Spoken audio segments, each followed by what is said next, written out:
Cría al hijo de mi mejor amigo como si fuera mío, hasta que descubrí la verdad. Cuando conocí a Martín, supe que sería como un hermano para mí.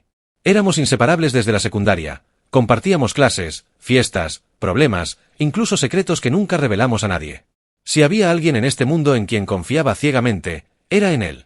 Por eso, cuando años después me dijo que iba a ser padre, me alegré como si la noticia fuera mía. Pero la vida no siempre da tiempo para disfrutar las alegrías. La madre del niño, una chica llamada Camila, falleció al dar a luz. Martín quedó destrozado, incapaz de levantarse de la cama durante semanas. Yo estuve ahí todo el tiempo, ayudándolo con lo que podía. Fue en esos días cuando conocí a su hijo recién nacido, un bebé frágil, de mirada inmensa, que parecía aferrarse a la vida con una fuerza inexplicable. Con el paso de los meses, Martín fue hundiéndose más y más en una depresión profunda. No quería ver al niño, apenas lo tocaba. Yo trataba de animarlo, pero era inútil.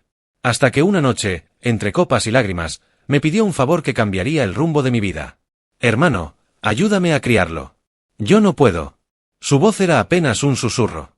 No lo pensé 2 veces. El niño no tenía la culpa de nada. Y así, poco a poco, fui ocupando un lugar en su vida.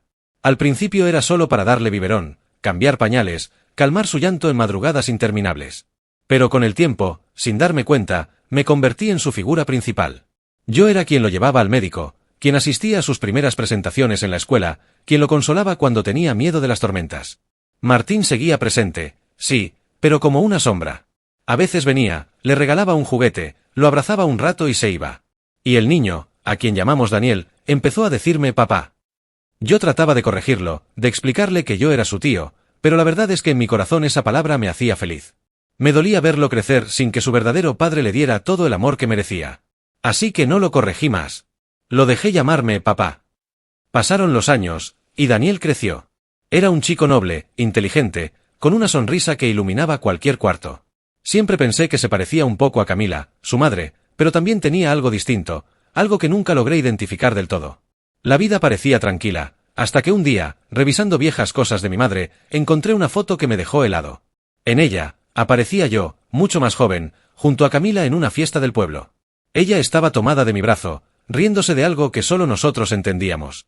No recordaba bien esa noche, pero había algo en su mirada que me provocó una punzada en el pecho. Al reverso de la foto, alguien había escrito, «Una noche que nunca olvidaré». Me quedé mirando la imagen durante horas, sintiendo cómo mi mundo se tambaleaba. Algo en mi interior me decía que esa noche inolvidable podía ser mucho más que un simple recuerdo. Y entonces, por primera vez en años, me pregunté, ¿y si Daniel no era hijo de Martín? La foto no me dejaba dormir. La dejé sobre mi mesa de noche, y cada vez que cerraba los ojos, veía la sonrisa de Camila y esa frase escrita atrás, «Una noche que nunca olvidaré». No quería ser paranoico, pero la duda comenzó a crecer como una espina envenenada. Empecé a mirar a Daniel con otros ojos, su cabello, el color de sus ojos, la forma en que fruncía el ceño cuando se concentraba. Cada detalle me recordaba a mí mismo. Y aunque me sentía un traidor por pensarlo, no podía ignorar lo que gritaba mi corazón, Daniel podría ser mi hijo. Intenté ahogar esas ideas, pero la vida se encargó de hacerlas más fuertes. Una tarde, mientras ayudaba a Daniel con la tarea, él me dijo algo que me atravesó como un cuchillo. «Papá, ¿por qué no me parezco a Martín?» Me quedé helado. Nunca lo había llamado por su nombre, siempre decía mi papá Martín o mi papá biológico. Esa vez, lo dijo como si intuyera que había algo extraño. «Todos me dicen que me parezco a ti», agregó, mirándome con sus grandes ojos. No supe qué responderle.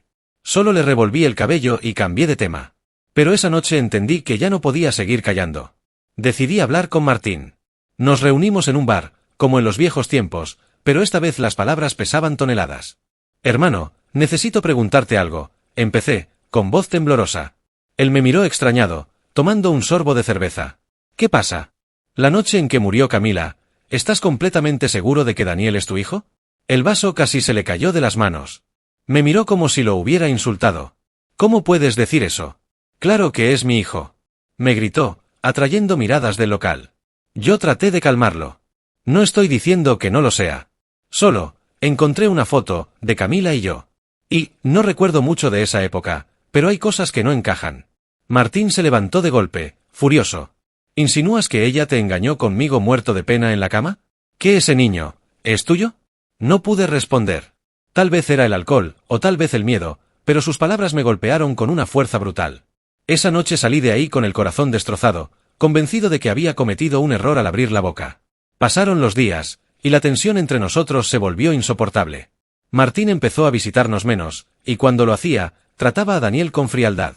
Yo veía la confusión en los ojos del niño, sin entender por qué su otro papá ya no lo abrazaba como antes. Y entonces ocurrió algo que terminó de derrumbar las paredes que sostenían mi mundo. Una tarde, al recoger a Daniel de la escuela, la maestra me pidió hablar en privado. Me entregó un dibujo que había hecho en clase. Era un niño pequeño de la mano de un hombre. Sobre el hombre había escrito, mi verdadero papá. El hombre del dibujo tenía mi barba, mi cabello y hasta mis gafas. La maestra me miró con preocupación. Dice que a veces sueña que usted es su verdadero padre. ¿Hay algo que deba saber? No supe qué contestarle. Me limité a llevarme el dibujo y salir con Daniel de la mano. Pero al llegar a casa, el corazón me pedía a gritos lo que llevaba meses evitando, una prueba de ADN. Esa noche, mientras Daniel dormía, me senté a su lado y lo miré con el alma hecha pedazos. ¿Qué pasaría si todo era cierto? ¿Qué pasaría si, sin saberlo, había criado a mi propio hijo durante todo este tiempo? Con lágrimas en los ojos, le susurré en silencio. Si eres mío, lo descubriré. Y nunca más voy a dejar que nadie te arrebate de mi lado. El sobre con los resultados de ADN llegó una tarde lluviosa. Mis manos temblaban tanto que apenas podía abrirlo. Había evitado este momento por meses, pero ya no podía seguir viviendo con esa incertidumbre que me estaba carcomiendo el alma. Respiré hondo, conté hasta 3, y leí. 99,9% de compatibilidad. Me quedé helado. El mundo se detuvo. Daniel. Daniel no era solo el hijo de mi mejor amigo. Era mi hijo. Las lágrimas comenzaron a caer, y al mismo tiempo un torbellino de culpa, rabia y tristeza me golpeó. Camila nunca me lo dijo. Nunca me contó la verdad. ¿Y Martín, sabía algo? ¿O también fue engañado? Pasé noches sin dormir, pensando en qué hacer. ¿Decírselo a Daniel? ¿Guardarlo en secreto para protegerlo? Cada vez que lo veía sonreír, sentía una mezcla de orgullo y miedo. Orgullo porque era mío, miedo porque esa verdad podía destruirlo. Pero el destino se encargó de decidir por mí. Un día, Martín apareció en mi casa, con los ojos rojos y el olor a alcohol impregnado en su ropa. Se sentó frente a mí, sin rodeos, soltó. Lo sé. Me quedé helado. ¿Qué? ¿Qué sabes? El niño. Me dijo con voz rota. Hice la prueba. También lo sospechaba.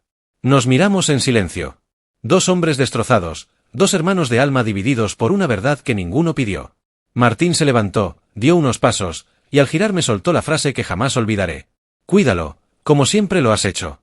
Porque aunque no sea mío de sangre, siempre será mi hijo también. Ese día entendí que Martín no era menos padre que yo. Había estado ahí desde el primer día, había dado su amor, su tiempo, su esfuerzo. Y aunque la sangre decía una cosa, el corazón decía otra. Decidimos guardar el secreto entre nosotros. No por miedo, sino porque Daniel merecía crecer sin esa carga. Para él, tenía dos padres. Uno que le dio la vida, y otro que eligió amarlo sin condiciones. Los años pasaron, y Daniel creció fuerte, noble y con un corazón enorme. Nunca le faltó nada, porque entre los dos supimos darle lo mejor. Y aunque a veces, en silencio, me dolía no gritarle al mundo que era mío, comprendí que ser padre no era una medalla que se reclamaba. Era un acto de amor constante. Una noche, ya mayor, Daniel nos reunió a ambos. Nos miró con esos ojos profundos que tanto me recordaban a Camila y dijo: «Quiero que sepan que no me importa de dónde vengo. Ustedes son mis padres. Los dos. Y los amo por igual». Ese día lloramos los tres. Martín y yo nos abrazamos como hermanos, sanando las heridas, entendiendo que la vida nos había puesto una prueba cruel, pero también nos dio algo más grande, la oportunidad de amar a un niño como propio. Destellos, reflexión. La paternidad no siempre se mide por la sangre, sino por el amor, el sacrificio y la presencia. A veces, el verdadero padre no es quien te engendra, sino quien decide quedarse y caminar contigo.